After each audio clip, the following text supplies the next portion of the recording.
Duel de poids aujourd'hui sur Caradiszac, le tout nouveau Peugeot 3008 affronte l'un de ses concurrents tricolores les plus dangereux, le Renault Austral. Alors faut-il craquer pour le SUV au losange ou au lion? C'est ce qu'on va vous dire. Le premier 3008 est apparu sur le marché en 2009. En 2016 est arrivée la seconde génération et celle-ci a complètement dynamité le segment des SUV compacts. Très rapidement, elle s'est imposée comme le modèle le plus vendu de la catégorie et ce pendant plusieurs années. Un vrai best-seller et surtout une cash machine énorme pour Peugeot. En l'espace de 7 ans, il s'en est vendu plus de 1,3 million d'exemplaires, tout simplement énorme. Mais il est temps pour lui de tirer sa révérence et d'être remplacé aujourd'hui par un tout nouveau modèle. Mais attention, le contexte a changé, ainsi le nouveau 3008 va rencontrer sur son chemin des rivaux inédits à l'image du nouveau Volkswagen Tiguan, du Ford Kuga restylé ou du Tesla Model Y pour la version électrique que nous évoquerons plus tard. Parmi les autres concurrents, il y a surtout le Renault Austral lancé fin 2022, début 2023 et qui a réussi à s'imposer sur le marché comme le second SUV compact le plus écoulé d'un hexagone, juste derrière le 3008 actuel, de quoi relancer le match entre cet Austral et le nouveau 3008. Comme vous pouvez le remarquer au premier coup d'œil, ce nouveau 3008 n'a plus rien à voir avec la précédente génération. Et tout d'abord au niveau esthétique sur la partie avant, on note cette immense calandre qui intègre bien sûr le logo qui est surplombé par l'appellation 3008. Et surtout, regardez cette calandre, elle se fond avec les feux de jour, bien sûr on retrouve les griffes qui sont surplombées par des projecteurs très fins. Tout cela permet de renforcer la personnalité du 3008 qui, avouons-le, sur la précédente génération n'en manquait déjà pas. Mais la principale nouveauté de ce 3008 se trouve au niveau de la partie arrière puisqu'il adopte des faux airs de SUV coupé, la tendance du moment, sans en avoir les défauts, à savoir une pénalisation par exemple de l'habitabilité arrière puisqu'il n'y a pas de chute de pavillon et surtout le haillon est incliné mais raisonnablement. On notera également un haillon très élevé et très vertical. En clair, ce nouveau 3008 a des faux airs par exemple de Lexus, mais surtout il a un côté maintenant plus statutaire que son concurrent du jour, le Renault Austral.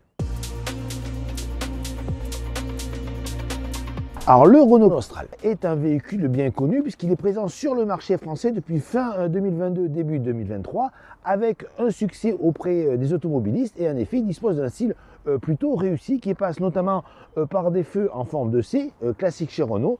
Vous avez une grande calandre frappée de la dernière version du logo du constructeur au losange.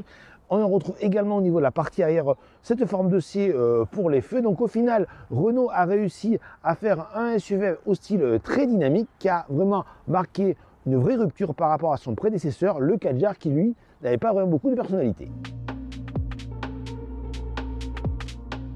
Malgré des longueurs très proches, 4,51 m pour l'Austral et 4,54 m pour le 3008, qui gagne 6 cm pour l'occasion, nos deux SUV offrent des aspects pratiques bien différents. Avantage dans ce domaine à l'Austral qui possède une banquette arrière coulissante sur 16 cm, ce qui n'est pas le cas du 3008. L'habitabilité est également en faveur du losange, même constat pour le coffre avec un volume oscillant entre 500 et 575 litres sur l'Austral, contre seulement 520 litres pour le 3008. Quand on monte à bord du nouveau 3008, on a vraiment un effet waouh. En effet, le constructeur socialien a mis le paquet pour l'habitacle de son nouveau SUV et franchement, il n'y a pas à dire, ça claque. En clair, vous avez une nouvelle interprétation du iCockpit avec une double dalle numérique qui fait 21 pouces sur la finition haute. Sur les finitions intermédiaires, c'est plutôt deux écrans de 10 pouces. Vous avez l'impression que celle-ci flotte, donc c'est très agréable. Vous avez une sorte de bandeau lumineux qui part des portières, qui va sur la planche de bord pour se terminer sur la portière opposée. Même tendance pour les garnitures en tissu qui apportent vraiment une impression de qualité sur le véhicule. On le retrouve également sur la console centrale.